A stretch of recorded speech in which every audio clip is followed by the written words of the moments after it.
কারণ আমি জানি যে আপনারা অপেক্ষা করে আছেন মূল বক্তব্যের জন্য মির্জা সাহেবের কাছ থেকে, এবং ইতিমধ্যে আপনারা যথেষ্ট পরিমাণে তথ্য উপাত্ত এবং বিষয় জেনেছেন। প্রথমে যে বিষয়টি আমি আজকের আলোচনা থেকে কিভাবে সামনের দিকে এগোবে সেইটার দু একটি বিষয় বলতে চাই। প্রথম বিষয় হলো, আইনুল নিশাত ভাই বললেন কখন কি হয় তা নির্ভর করে রাজনৈতিক সিদ্ধান্তের উপরে। আমি এই বক্তব্যটার সাথে একমত হয়ে আরও দুটো বাক্য যোগ করতে চাই। রাজনৈতিক সিদ্ধান্ত তখনই হয় যখন নাগরিকরা কণ্ঠস্বর তোলে। যদি নাগরিকরা কণ্ঠস্বর না তোলে তাহলে রাজনীতিবিদরাও শক্তি পান না। আজকের এই অনুষ্ঠান সেই শক্তি যোগাবে বলে রাজনীতিবিদদের কাছে আমি প্রত্যাশা করি। দ্বিতীয়ত, মানে পদ্মা ব্রিজ বা গ্যাঞ্জেস ব্যারাজ নিয়ে যে আলোচনা আপনারা শুনেছেন, 7টার মতো মূল্যায়ন হয়েছে, প্রাক মূল্যায়ন হয়েছে, বেশ কিছু পুরনো হয়ে গেছে। সেহেতু প্রথম যেই জিনিসটি দরকার এটার আধুনিকায়ন, হালনাগাদকরণ এবং এটার আর্থিক এবং অন্যান্য যে পরিবেশগত এবং অন্যান্য বিষয় আছে তার একটি হালনাগাদের আরেকটি কারিগরি দলিল দরকার। এই কারিগরি দলিলটি কে করবে? এই কারিগরি দলিলটি করবে আগামী সরকারের জন্য। যদি ফেব্রুয়ারি মাসে নির্বাচন হয়, যেই সরকার আসবে সে বর্তমানে যেই বাজেটটি চলছে সে বাজেটটিকে তাকে সংশোধন করবে। এটা প্রচলন আছে মার্চ এপ্রিল মাসে। আমি আশা করব যে সেই সংশোধনের ভিতরে যেন এই প্রকল্পটিকে হালনাগাদকরণের জন্য ব্যবস্থা করা হয়। এর সাথে যেটা যুক্ত সেটা হলো যে নতুন সরকার আসলে পরে তাকে একটা মধ্যমেয়াদী পরিকল্পনা তৈরি করতে হবে। আগের সরকার না, উচ্ছেদকৃত সরকারের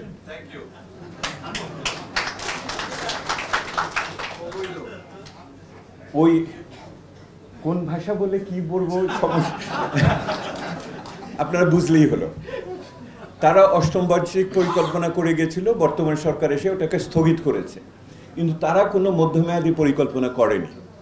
আগামী সরকার যেটা আসবে তার প্রথম কাজ হবে একটি মধ্যমেয়াদী পরিকল্পনা করা, বিনিয়োগ, কর্মসংস্থান ইত্যাদি বহুবিধ কাজে।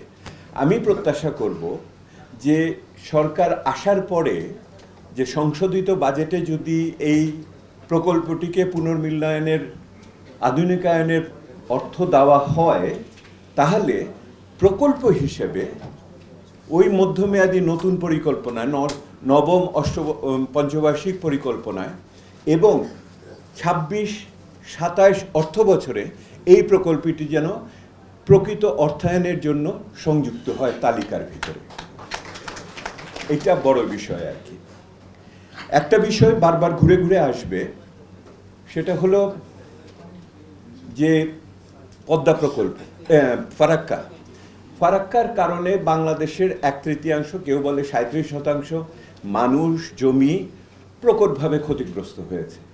এইটার মূল্যায়ন করার সময় সুযোগ এইখানে নাই, কিন্তু আমরা সকলেই বুঝি কি হয়েছে।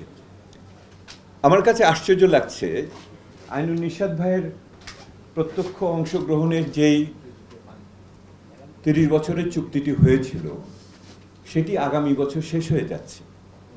আপনারা কি কেউ কোনো আলোচনা শুনেছেন এই প্রকল্প, এই চুক্তিকে আগামী দিন আমরা কি ধরনের দর কষাকষি করে আমার পক্ষে রাখার চেষ্টা করব, সেটার কারিগরি এবং অন্যান্য ধরনের আলোচনা আমি শুনতে পাই না। স্বাস্থ্যকর অল টাইম ফ্যামিলি কেক, সব সময় অল টাইম হেলদি লাইফ। আমি প্রত্যাশা করছি, আবার ফিরে যাচ্ছে আগামী বছরের জন্য, আগামী বছর নতুন সরকার আসলে পরে একটা যথোপযুক্ত বাংলাদেশের স্বার্থ রক্ষাকারী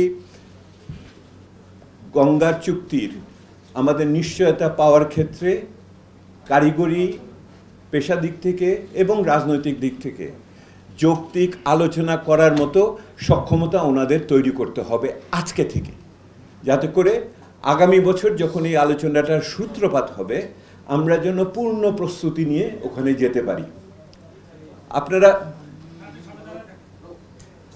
আপনারা শুনেছেন যে চীন একটি বিরাট প্রকল্প হাতে নিয়েছে, পৃথিবীর সর্ববৃহৎ জলবিদ্যুৎ উৎপাদন কেন্দ্র তৈরি করছে।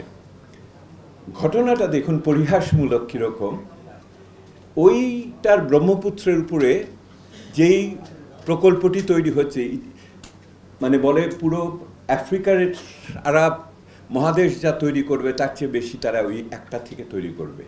কিন্তু সেইটাতে ভারত হচ্ছে নিম্ন অববাহিকার দেশ।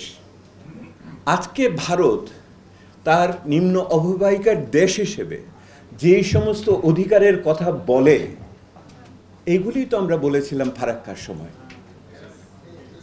তখন তো শোনে নাই। এখন তো দেখেন কীরকম বিপদের ভিতরে আছে। সেহেতু আমাদের ভারতের সাথে আগামী দিনের আলাপ আলোচনার ক্ষেত্রে আমাদের যথেষ্ট বুদ্ধিমত্তা নিয়ে যুক্তিগুলোকে তৈরি করে আমাদের ওখানে যাওয়ার একটা বিষয় রয়েছে। আরেকটি আলোচনা বারবার আসবে, ভারতের সাথে এখনও 50টির উপর অভিন্ন নদী আমাদের রয়ে গেছে। এইগুলি নিয়ে কথা হয়েছে, কাজ হয়নি। আমি প্রত্যাশা করব নতুন সরকার এই অমীমাংসিত বাদবাকি নদীর ন্যায্য হিস্সা পাওয়ার ক্ষেত্রেও তারা যথোপযুক্ত পদক্ষেপ নেবে। এটা শুধু আমার এই নদীগুলোর ব্যাপার না, ফারাক্কা বা গ্যাঞ্জেস ব্যারাজের ব্যাপার না, আরও অনেক কিছু আছে। আরেকটি বিষয় আপনারা শুনেছেন আইনুল নিশাত ভাইয়ের কাছ থেকে অন্যদের, যে সেটা হলো যে যেহেতু অভিন্ন আন্তর্জাতিক নদী, সেহেতু শুধু ভারত না, নেপালকে একটা আমরা বলি সাব রিজিনাল প্ল্যানিং অর্থাৎ উপ আঞ্চলিক পরিকল্পনার একটা অংশ আমাদের দেখতে হবে। এই বিষয়টিকে সামনে আমাদের রাখতে হবে। সেহেতু ওই বড় চিন্তাটা সামনে আমাদের সাথে থাকতে হবে, যেটা অন্যান্য রাজনৈতিক নেতৃবৃন্দ একই সাথে বলে গেছে।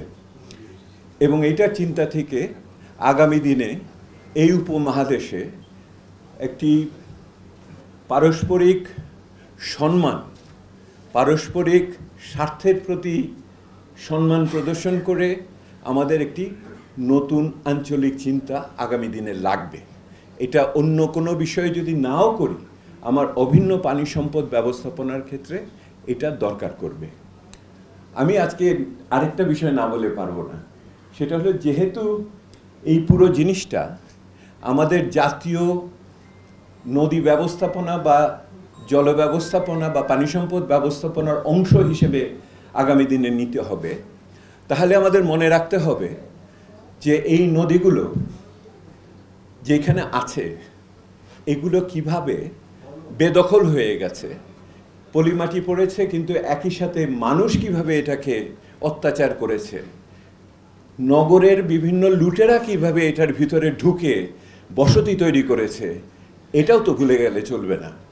এটার কথা আমাদের একই সাথে বলতে হবে, কারণ এটা ন্যায্যতার প্রশ্ন। এই ন্যায্যতা আমি এক জায়গায় করব, আরেক জায়গায় করব না, এটা হবে না, তাহলে ওই ন্যায্যতা টিকবে না। আমি শেষ কথা বলি, এই পুরো জিনিসকে নিতে হলে আগামী বছরের নতুন রাজনৈতিক সরকারের কথা বললাম, কিন্তু তার আগে আমার নির্বাচনী প্রচারণা হবে। আমি প্রত্যাশা করব যে খোয়ামের মতো মানুষরা এবং এখানে যারা উপস্থিত আছেন অংশীজনরা, তারা এই প্রকল্পটিকে প্রত্যেকটি রাজনৈতিক দলের নির্বাচনী ইস্তেহারে যাতে স্থান পায় সেটা চেষ্টা করবেন। একজন মহাসচিব আছেন, উনি তো এটা বলবেন, কিন্তু আরও যারা আছেন, সাইফুল ভাই ছিলেন, সাকি ছিল, আরও অন্যান্যরা, এদের প্রত্যেকের নির্বাচনী ইস্তেহারে এটা দিবেন, যাতে এইটাই একটি জাতীয় দাবিতে পরিণত হয়। রাজনৈতিক নেতৃবৃন্দকে শক্তি দিতে হবে, নাগরিকদের কণ্ঠস্বর দিয়ে, এই নির্বাচনের বৈধতা দিয়ে। বলি আমরা নদীমাতৃক মা, আমরা যেন খারাপ সন্তান না হই, যাতে মায়ের যত্ন আমরা নিতে পারি। ভালো থাকবেন।